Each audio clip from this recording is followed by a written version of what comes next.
नमस्कार मंडळी, मी सोमनाथ रेसिपी मध्ये तुम्हा सर्वांचं स्वागत आहे। आज आपण बनवणार आहोत रेस्टॉरंटवर बाहेर लोड गाडीवरती नाश्ता सेंटरला मिळणारा रस्सा पोहा। तो पण आपण आता घरी ट्राय करणार आहोत। चला मग तुमचा टाइम जास्त वाया न घालवता आपण आपल्या रेसिपीला सुरुवात करू। आपण आता या ठिकाणी मी एक वाटी मठ या ठिकाणी घेतलेले आहे। कोमालेले मठ आहे, त्याला आपण पाण्याने धुवून घेणार आहोत। पाण्याने धुतल्यानंतर एका वाटीत आपण काढून त्याला साईडला ठेवून देऊ। आपण एक कांदा घेणार आहोत, मीडियम साईजच्या कांद्याला पण एकदम बारीक कट करून घेऊ। आपण कांदा हा रस्स्यासाठी वापरायचा आहे घेणार आहोत। कांद्याला पण आपण एका छोट्या वाटीमध्ये आपण काढून घेणार आहोत। त्याच्यानंतर आपल्याला एक वाटी पोहा घ्यायचा आहे। एक वाटी पोहाला पण आपण धुवून घेणार आहोत। धुवून पाणी नितरून साईडला ठेवून देऊ आपण मस्त। त्याच्यात पाणी नितरून देऊ। त्याच्यानंतर आपण आता कांदा घेऊ। पोहासाठी लागणारा जो कांदा आहे, आपण त्या 2 मीडियम साईज कांदे या ठिकाणी घेतलेली। कांद्याला पण कट करून घेणार आहोत आपण। कांदा आपल्याला थोडासा जाडच कट करायचा आहे। कांद्याला आपण एका याच्यात काढून घेऊ। आता आपण रस्स्याला लागणारं साहित्य पाहूया। या ठिकाणी तुम्ही पाहू शकता, या ठिकाणी मी साहित्य घेतले। एक वाटी या ठिकाणी मध घेतलेले, त्याच्यानंतर 3-4 चमचे मी या ठिकाणी तेल घेतलेले। एक कांदा मी कट करून घेतला, लसूण अद्रकची पेस्ट आहे। त्याच्यानंतर एक टमाटा या ठिकाणी मी घेतलेला आहे। त्याच्यानंतर मोहरी, जिरे, मीठ घेतले चवीनुसार।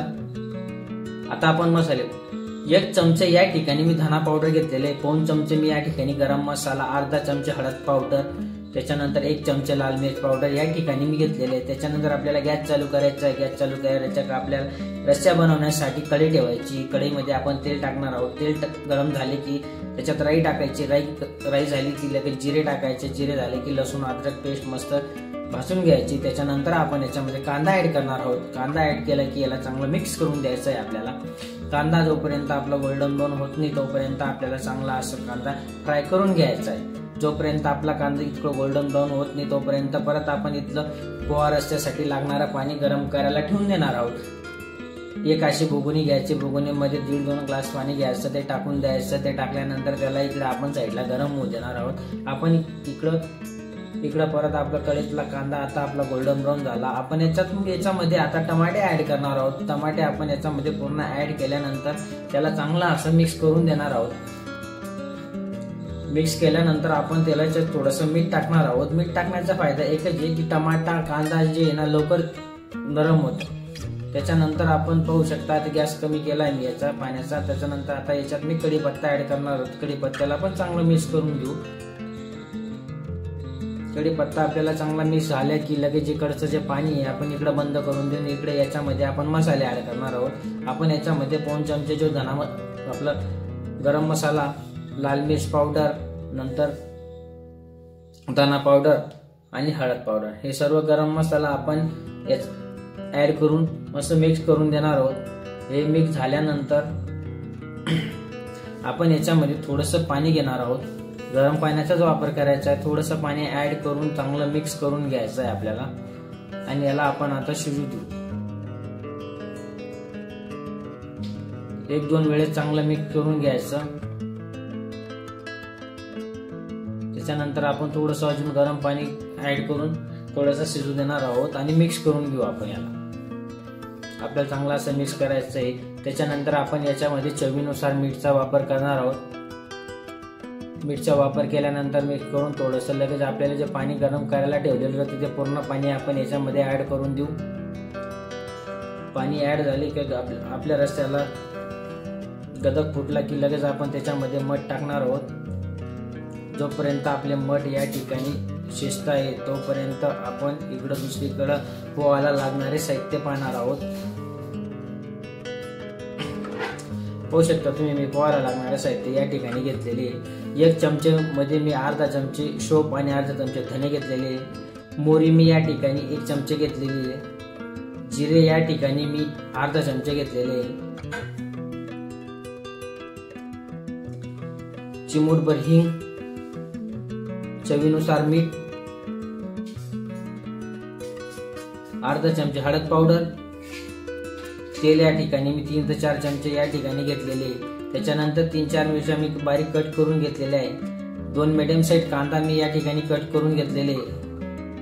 3 ते 4 चमचे मी या ठिकाणी शेंगदाणे घेतलेले। नंतर आपल्याला कोथिंबीर, कढीपत्ता, थोडीशी 1 चमचे साखर आणि 1 चमचा लिंबूचा रस आपल्याला लागणार आहे. आणि या ठिकाणी आपल्याला भिजवलेला पोहा मस्त असा भिजून गेलेला आहे. आपण आता पोहा बनवायला सुरुवात करू. गॅस चालू करायचा आहे. गॅस चालू केला की कढई ठेवायची. कढई ठेवली का आपण त्याच्यामध्ये तेल टाकणार आहोत. तेल टाकून तेल गरम झालं की आपण आपला शेंगदाणे मस्त फ्राय करून घेणार आहोत. मध्ये आपण पहिले चेक करून घेऊ आपला रस्सा मठ शिजले नाही शिजले ते चेक करून घ्यायचे. आता आपण शेंगदाणे घेणार आहोत. शेंगदाणे याच्यामध्ये चांगले फ्राय करून घेणार आहोत. आता आपल्या शेंगदाण्याचा कलर चेंज झालेला आहे तर आपण शेंगदाणे याच्यामध्ये वाटीमध्ये काढून घेऊ. त्याच्यानंतर आपण याच्या तेल गरम मध्ये मोहरी टाकल्यानंतर आपण धना, शोप, जिरे, त्याच्यानंतर कढीपत्ता याला चांगलं मिक्स करून घेऊ. आपण मिक्स केल्यानंतर चिमूटभर हिंग आपण या ठिकाणी टाकणार आहोत. नंतर बारीक मिरची कट केलेली याला पण आपण मिक्स करून घेऊ. त्याच्यानंतर आपण कांदे टाकणार आहोत. कांद्यांना पण चांगलं मिक्स करून घेऊ. कांद्यांना आपल्याला 50% फ्राय करायचं, जास्त फ्राय करायचं नाहीये. आता आपण याच्यामध्ये हळद पावडर, चवीच्या हिशोबाने मीठ याला मिक्स करून घेऊ. आपण हे मिक्स केल्यानंतर आपण याच्यामध्ये पोहे ऍड करणार आहोत आपल्याला भिजवलेला. तुम्हाला ज्याप्रमाणे सांगितलं 1 वाटी पोहा मी भिजवायला टाकला होता तेवढाच पोहा आहे. याला चांगलं मिक्स करून घेणार आहोत. आपण याला 2-3 मिनिटापर्यंत चांगलं कमी गॅसवरती आपल्याला मिक्स करून घ्यायचं आहे. इकडे आपली भाजी रेडी आहे. आपण भाजीचा गॅस बंद केलेला आहे.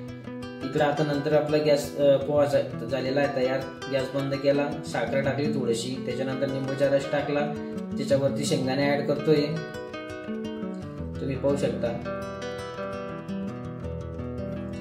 वरून मी गार्निशिंग साठी थोडी कोथिंबीर टाकतोय. आता आपण भाजीचा गॅस बंद करून देऊ. एक प्लेट घेऊ. एक प्लेट मध्ये मस्त असं पोहा काढून घेणार आहोत आपण.